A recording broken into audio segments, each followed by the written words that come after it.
सखी सवंगड़ी, आपने ससम्मान हमें यहाँ बुलाया, हमारे कार्यों को सम्मान दिया, हमारा उत्साह बढ़ाया, उत्साहित किया हमें, तो हमारा भी कर्तव्य बनता है कि हम आपको कुछ दें। मेरे पास जो है वही मैं आपको दे सकती हूँ। मैं डॉक्टर राजकुमारी जैन आँखों की डॉक्टर हूँ, तो मैं आँखों के आरोग्य के बारे में आपसे चर्चा करूँगी। 2010 से प्रतिवर्ष पूरे विश्व के डॉक्टर मार्च महीने के दूसरे सप्ताह में ग्लाकोमा, जिसको काला पानी भी कहते हैं, जागरूकता अभियान चलाते हैं। क्यों चलाते हैं?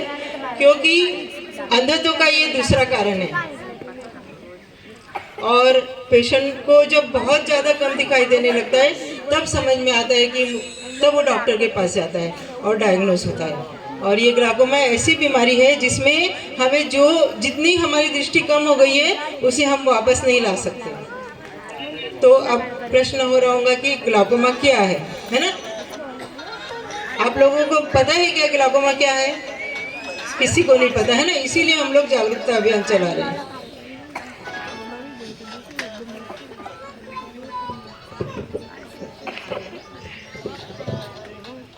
देखो, ये अपनी आँख है, ऐसी होती है ना आँख बाहर से, बाकी का भाग अंदर का है और बाहर से, है ना? ये जो ट्रांसपेरेंट बुलबुल है, दिख रहा है ना आप लोगों को?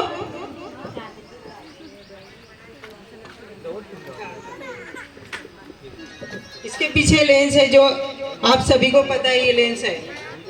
ऑपरेशन करके यहाँ पर आर्टिफिशियल लेंस लगाया जाता है और पेशेंट को दिखने लगता है। लेकिन ये लेंस और कॉर्निया, ये बाहर जो है वो कॉर्निया है, ये दोनों के बीच में एक फ्लूइड तैयार होता है जिसको एक्वस ह्यूमर कहते हैं, जिसका काम आंखों का शेप बनाए रखना और भोजन देना है। तो ये फ्लूइड जब ज़्यादा सिक्रेट होता है या फिर इसके मार्ग में किसी प्रकार से अवरोध आ जाए, जैसे कि वॉश बेसिन है, पानी डालते हैं अपन, पानी निकल जाता है ना? यदि किसी कारण से वहाँ पर ब्लॉकेज हो जाए तो पानी वहीं इकट्ठा हो जाता है। उसी तरीके से यदि यहाँ पानी इकट्ठा हो गया वो इस जगह पे, तो ये ओवरऑल आंखों को दबाव देता है। उससे क्या होगा? ये देखो, ये पीछे दृष्टिपटल है, रेटिना जिसको बोलते हैं अपन, हाँ, और ये सेकेंड ऑप्टिक नर्व है। अपन जो कुछ भी देखते हैं यहाँ कॉर्निया में पड़ेगी, उससे लेंस में, ये दृष्टिपटल में, और रेटिना से यहाँ मस्तिष्क में जाएगा और अपने को दिखाई देगा, है ना? अब ये ओवरऑल प्रेशर चारों तरफ से बढ़ने के कारण वो जो सेकेंड ऑप्टिक नर्व है उसके टिश्यू धीरे धीरे कमजोर होने लगते हैं और हमारे मस्तिष्क में फिर वो जाता नहीं है, जिससे हमें कम दिखाई देने लगता है। अब ये होता क्या है कि जब पेशेंट को ग्लाकोमा होता है, जैसे कि अभी मैं सामने देख रही हूँ, मान लीजिए मैं उस झाड़ को देख रही हूँ, ध्यान से सुनिएगा सभी कोई। इस पर मैं आप लोगों से अप्रैल 15 तक जागरूकता के ऊपर किसी भी रूप से क्रिएटिविटी मांगूंगी, चाहे रील के रूप में हो या पोस्टर के रूप में हो। मैं प्रतिदिन अपने पारोला के लोकल न्यूज़ में, मतलब जो व्हाट्सएप चैनल वगैरह है, जैसे कि देशदूत का है, तरुण भारत का है, और भी जो भी चैनल मेरे पास है, उसमें प्रतिदिन इसकी जानकारी डालूंगी और आपको उसको देख करके 15 अप्रैल तक मेरे को अपना एक छोटी सी रील, पोस्टर, कुछ भी बना के देना है जागरूकता के लिए। तो आप सभी ध्यान से सुनिए, इधर उधर मत देखिए।